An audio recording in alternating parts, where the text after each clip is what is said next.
Good morning and happy Wednesday, folks. William Tramp, also known as This FNGM here, ready to talk to you about Encounter Party one last time. Episode 22 aired last night, April 2nd at 9 p.m. Eastern Standard Time on the Dungeons & Dragons Adventures Network, which you can find on Freevee and Plex. And it was the final episode of Season 1. In this episode, we get the final half of the final confrontation of the entire season. But before we get into it, I should mention, this review/recap will have spoilers. And if you're not interested in spoilers, you should check out this video. It's a different thing entirely. But if you're still sticking around, then let's go ahead and get to it. Hit it, Tommy!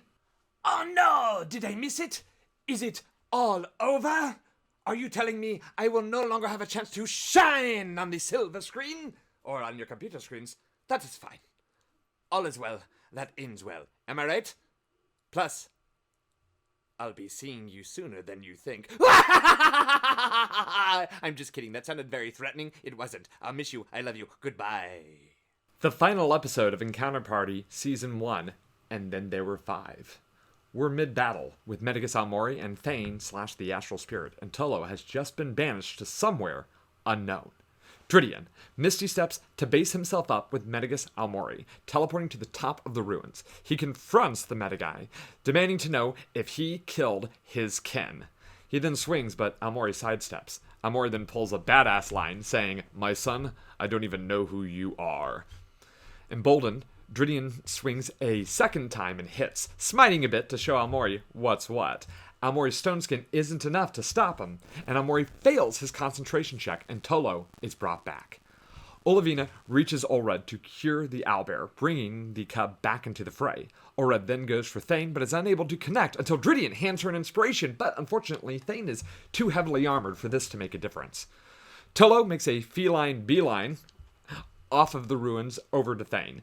Thane takes a free swing, stopping Tolo in his tracks. As Tolo takes the hit, he discovers that his rage had stopped while he was banished. He rages again. I sort of think Tolo should have known that he wasn't raging anymore, but that's just a me thing. Anyway, thickets begin to grow around Tolo.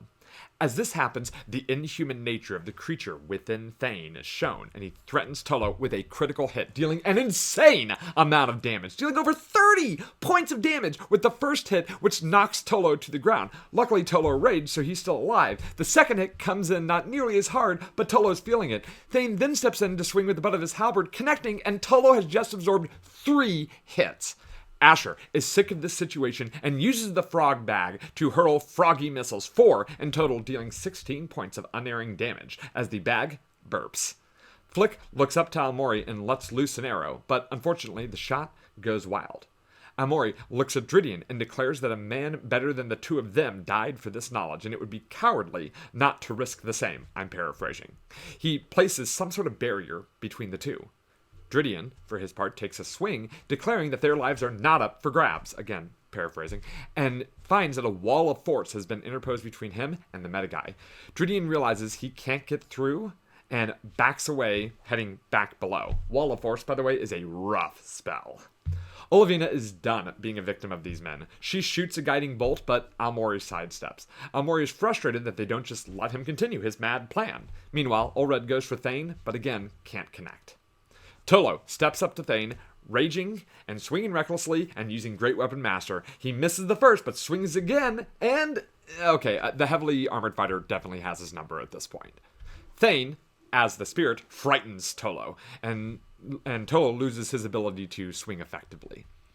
Asher hurls more magic missiles at Thane, spinning her last second-level slot. The creature within Thane screams in pain, and Thane is finally bloodied. What the heck? He's only halfway done after all of that? Oh my gosh. Okay, Flick rushes to Tolo and gives him heroism, which dispels the fear and will hand out temporary hit points. Flick then looks up to Almori and curses him with unsettling words, causing him to have a massive penalty to his next saving throw.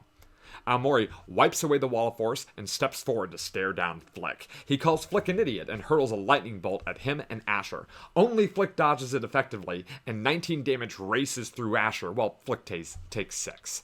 Dridian continues to make his way down and looks up to Almori. He brings down a moonbeam onto Almori. Dridian then continues to move towards Thane. Olivina casts Poison Spray at Thane. Thane's fails spectacularly and takes a fair amount of damage. Olred goes in, misses, which prompts a riposte from Thane, which misses. But things are starting to turn the party's way. Tolo comes in swinging hard for some damage, and he gets a critical hit on his second swing, and there's a great amount of damage. With the critical, Tolo gets to have the joy of a third attack through Great Weapon Master, and with the assistance of Flick's Bardic Inspiration, he is able to connect for a bit of damage, having a incredible turn. Brian announces that David is on his own after those swings, and David asks, how does it happen? Thane is down, and Tolo is the victor. He tells Thane, you tell my boy he's avenged. And the spirit tries to escape, but is dissipated. Thane lies dead on the ground. David sits down and joins the rest of the table, and the group welcomes him back with open arms, although we know that they will never forget his betrayal, and their friendships are over. I'm kidding, right? Alright, now it's just the medically modified Metaguy Mage. Asher then steps up and hurls a firebolt at Almori, connecting, and Almori takes it rather than expending a monocle. It's a smattering of fire damage, but hey, damage is damage. Flick uses Cunning Action to hide behind a rock, then shoots with Sneak Attack. Rogues! Hitting with a 20, and Almori chooses to dodge that blow. Almori begins in the Moonbeam with a -6 penalty to a saving throw from Flick, but Almori rolls high. But not high enough, and he takes some radiant damage from Drydian's spell. Almori then moves out of the Moonbeam and calls into question Olivina's intelligence. With that, he calls down another lightning bolt onto Olivina, which is a rough move, very rough move. A number of the group are caught up in it, and they try to dodge, and Olivina and Olred are the ones who get hit for full damage, and Olivina is down. Drydian shifts the Moonbeam to keep on Almori and moves in to trap him on top of the ruins. Olivina rolls a death saving throw, and she's safe for the moment. Olred tries to find a way to get to Almori. Tolo takes a potion of resistance, and I didn't realize this, it's random each time. Luckily for him, it's lightning. What good luck. Tolo heads to cover as he's been taking a lot of hits. Asher hurls a firebolt and gets a 20, and Almori dodges. Flick, on the other end, healing words Olivina back up, and then moves to shoot another arrow at Almori, getting a hit in. The arrow comes in hot with 6 points of damage, but the stone skin cuts that in half. Almori dodges most of the Moonbeam, but not all of it, and Almori is now bloodied and leaking ooze everywhere. Ugh. He then sprouts wings and flies down to the ground, holding his arms out and welcoming them to come at him, bro. Drydian brings the Moonbeam back down on the mage, and then the paladin moves in. Olivina calls Almori a liar and a fraud, and she guiding bolts him again, missing. Olivina's having a rough battle. Tolo drinks the potion of Hill Giant Strength and closes ranks. Asher prays to the only god she knows, her magic, and uses her spellbook to hurl an orb of radiant damage at Almori. Almori dodges again, but Brian acknowledges his fear of Asher's spell list. Another monocle breaks. Flick runs in for a sneak attack, but misses. Almori is in the Moonbeam and takes more damage to begin his turn. God, what a fun spell. Then Almori staggers out of the light, and he's sort of unhinging. Any pretense of kindness is gone. He then hurls a cone of cold at them. Holy freaking crud. What a freaking heavy hit. This is a massive spell, everyone. Cone of cold. Everyone but Olivina passes, and she is taken down as she is hit for 38 damage, and the rest of the party takes 19. Good freaking lord. And he casts it at level 6. Tolo, Flick, Olivina, and Olred are all down. Drydian rushes forward to bring back Olivina with lay on hands. And then heads to Flick. Olivina heads to Flick and brings him back with the healer's kit. Olred fails a death saving throw, bringing him a step closer to death. Tolo succeeds at a death saving throw, so he's good for the moment. Asher hurls a chromatic radiant orb again at Almori, forcing Almori to dodge again. She then rushes away to create distance between her and the party because Almori is laying down area of effects. Flick's eyes shoots open. He sees Olivina and whispers to Tolo that he is not done. His final spell slot goes towards bringing Tolo back to his feet. He then shoots an arrow at the Metaguy, dealing a bit of damage. Okay, all right. Almori flies over near Olivina and sits down next to her. He tells her that they are past what he could see. He tells her that it's okay and to go ahead. He passes his turn. Olivina curses his name and his promises and pulls out her dagger and puts it into his throat. But the final monocle breaks! But it doesn't matter because he leans into the blade. He tells her, refusing to look isn't going to make it not happen. He tells her, she is not cut out to be a healer. And then he dies. Tolo brings Olred to Olivina, who brings him back. Flick heads to Ven and laments never really getting to know him. He tells the others that he deserves a burial befitting a Longstrider. Asher takes a moment to try to find the spellbook of Aomori, but there's none that she can find. Dridian prays to commend Thane and Aomori to the earth. Flick asks the rest of the group if they fix it, if they change the vision, but nobody has an answer. They head back to town, a solemn ride over the next couple of days. First, they seek out Cardabel, who gets them in touch with the 3 remaining Longstriders, and they gather to do the rite of death for Ven, the Longstrider. Ven is placed on the pyre. Dridian gives a prayer to his gods, and Ven is finally laid to rest. They then head to Patriarch Mallory Temperance's manor, and Duncan slaps no one. The Patriarch enters the room and sees the group's dismay. They inform the Patriarch of the evidence of his son being in Waterdeep, and they tell him of his son's work with the Metagai. The Patriarch announces that their work is not done, and the season ends with the group getting informed that they are to head to Waterdeep soon. End of season 1. What an episode. Alright, now I want to talk about my personal, and I really want to emphasize personal, likes, dislikes, and what I want to see next from this episode, or as a result of this episode. What do I like? Performances by the entire group were great. This was a fantastic finale to this season, and I was engaged the entire time.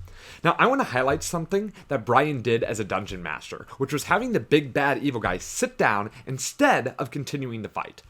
Metagas Aomori is a spellcaster. He very well could have continued on using up every last spell slot he had, and very likely could have killed most of the player characters. And that's fine, I suppose. But it would have been a slog, not just for the people at the table, but for the viewer as well. Instead, Brian made the best decision narratively for the show and practically for his players. He gave his big ending blast with the Cone of Cold, put the serious fear of God into the players, and then said, that's enough. When these moments come in a game of Dungeons and Dragons, as a dungeon master, I know that there are typically 3 options. Number 1, I could continue the fight and risk dragging on what is arguably the least interesting part of a Dungeons & Dragons game, a combat that goes on too long. Number 2, I could start pulling punches to let the players finish it fast, but still in initiative order, and then I run the risk of an unsatisfying narrative conclusion. Number 3, I abandon the combat, the point was already made, and I make sure that this ends in the most narratively satisfying way I can. In this case, Metagas Aomori sat down in front of Olivina on his turn. No spells, no more attacks, just sat down. Now, according to the initiative order, Dridian would have been next. As Andrew doesn't know Aomori's remaining hit points, he probably would have gone in and kept swinging, and maybe he kills Aomori. Yay, the battle's won! But the cost is, Dridian isn't the most narratively satisfying choice for that kill. Olivina is. All of the party members have been wronged by the future, and by extension, Metagas Aomori, but only Olivina was specifically, personally wronged by that man in a context that the future cult doesn't really matter. She deserved that kill. Now, Brian didn't just give it to her. Aomori made sure to deliver one final wound, preying on Olivina's insecurities to give her parting words that will absolutely stick with her in any season to come. And that is way more valuable than 10 hit points of damage. It was satisfying. It saved time. It was a great move. Nice job, Brian. Alright, what did I dislike? Well, obviously, I dislike that it's over. For now, at least. Season 2 has yet to be announced, which is a little bit sad because it's hard to tell if we will ever be able to see what's next. Okay, I want to talk about the reveal with Ven. When I saw that reveal last episode, I was shocked. It was a great reveal. No one suspected a thing, and it was a strong moment. In the week between episodes, I kept trying to think if there were moments that could have led us to seeing this coming, and it turns out there absolutely were those moments. Now, side note, reveals mean nothing if you, as the viewer, cannot see how we got there. Otherwise, it just feels like a screw job. And really, the hints were there. Ven's aggression spiked more than it ever did in the first few episodes. You remember when we saw him as a mild-mannered Longstrider, right? Then he became really aggressive. His eye contact increased throughout the season, something somebody else pointed out to me. Thank you for that. The biggest tell was the torch being out. I couldn't figure out the reason why his Longstrider torch was out, but looking back, it's so obvious. That was awesome. But I kept thinking about it, and there was a bad taste left in my mouth. So I went back and I rewatched episode 5, where we presumably saw the creature lead the Cherry Wind after the players were able to resolve the whole body hopping situation. Brian told us about the creature leaving in a narrative fashion. He took the reins and described how, as Tolo held Ven in the astral sea, Ven's body began to levitate, and then Tolo felt a wind leave his grasp, and then Ven's body settles back into Tolo's arms. Ven then describes in a heartwarming moment how it felt like to be possessed, And Brian has the captain ask the group, is there anything more? And Dridian replies that they're good, and the scene moved on. So for that reveal to work, the reveal we got last episode, we have to accept a couple of things from episode 5. First, we have to accept that the creature is a master manipulator. The creature told the party what he wants, to return home, and he gave them the path to achieve it when they defeated him. The player characters weren't granted an insight check at that moment, which might just be a dungeon master choice, meaning that the players want an insight check they have to ask, which is a tricky way to run that. But okay, I can buy that. Second, we have to accept that when Brian asked if the group is ready to leave the Astral Sea, he was giving them the chance to investigate further. So when Dridian said they were good, he becomes an unreliable narrator. He doesn't know something is up, and he has no reason to suspect it. I can buy this, though it leaves a little bit of a bad taste in my mouth, because the only way for anybody in the party to reasonably act in that moment and find out would be to distrust Brian's narrative and put the rest of the group through what may have been seen at the time of a denouement. It may have been seen as a way to drag that scene out too long. Lastly, and this is what gets me, in the astral plane, Vin's body rises and produces a gust of wind and then settles back down. Knowing now that this was misdirection on the part of the creature, I have to wonder, if the creature has the ability to create these types of magical effects, why not do it at other times? Why only in that moment? It feels like a very convenient and specific set of abilities to have in that moment and in no other. And that's where the reveal sort of falls apart for me. I have to rely on a decent amount of suspension of disbelief to make it work. And there comes a moment for me, personally, where the ask to suspend becomes a bit too much. To accept all of this is a little hard for me. Now, I know that the players are professional actors for the most part. They are trained to suspend disbelief in service to the narrative, to sacrifice that personal itch for the sake of the greater whole, and that is an awesome skill to have. But this game isn't just for them, it's for a viewership. And here are the problems I see being created as a result of this choice. 1. The future of the show now runs the risk of a constant barrage of questioning and distrust from the players if they decide to scratch that itch, which can bog things down. Any narration by Brian is now suspect. I know this as a dungeon master. You have to be careful with these reveal moments because it can have a lasting impact on gameplay. 2. Any lack of questioning on the player's part runs the risk of alienating the audience. If you are playing a game and you now know that the narration cannot be trusted, or the abilities that you haven't seen before and won't see in the future can kind of just come and go at will, then it's hard not to act on that learned knowledge. And if you don't, then it seems like a deliberate choice on the part of the actor, which can lead audience members to spend their time wondering why they wouldn't act on that information. Instead, they're not being engrossed by the craft of narrative, they're thinking about why the actors make this choice. And if I'm wondering why they aren't acting on this information, and the reason turns out is because they're professional actors, then I stop seeing them as players and as characters, and instead I start to see the edges of that illusion. That's not great for me. Look, again, I want to point out that this is my personal opinion. I don't expect my issues here to be your issues, and I hope that you don't see these issues as being intended to detract from your ability to enjoy the show. I still enjoy the show, despite what I'm saying here. And frankly, I could also just flat out be wrong. Maybe I missed another thing that explains away some of these issues, and that wouldn't surprise me. I miss things often. Check out the other reviews. Alright, anyway. Other than that, this was a fitting end to the season. It was a great episode and a great story, and I am truly sad that, for now, we don't have more to look forward to. But if we did, what would I want to see next? Well, there's still so many questions unanswered. Who will David play next, and how do they get introduced? Will Asher ever see her sister again? Where is Olivina's original mentor? How do Tolo and his meta guy become floating head on a cliff best buddies? Who really is the Velveteen Mask? What about Dridian's ancestral sword, and who is responsible for the massacre of his people? Will Flick ever be cured of his curse? There is so much left unanswered, meaning that there is so much left in this show's proverbial tank of gas. Which brings me to yet another call to action. As of right now, there is not an announced Season 2 for this show. And I don't know if there will be. But here's what I do know. Television shows continue on because of word of mouth, because of viewership, because there is a proven desire to see it continue. If you want to see this show come back, and I know I do, then you gotta talk about it. Leave positive ratings and reviews on Rotten Tomatoes and IMDb. Talk about it on social media, and most of all, you've gotta watch it through the proper channels of Freevee and Plex. You have to show that there's a continued interest. I truly hope you do, if this is a show that you enjoy. And I truly hope, for the sake of the cast and the crew, that they get a chance to continue the work that they have been so passionate about sharing with all of us. To the crew of Encounter Party, actors and artists and all of you, thank you for your work. And good luck. And that's it. That's my final review of Season 1 of Encounter Party. I truly appreciate those of you who have continued to watch these videos and who have helped me evolve as a better YouTuber.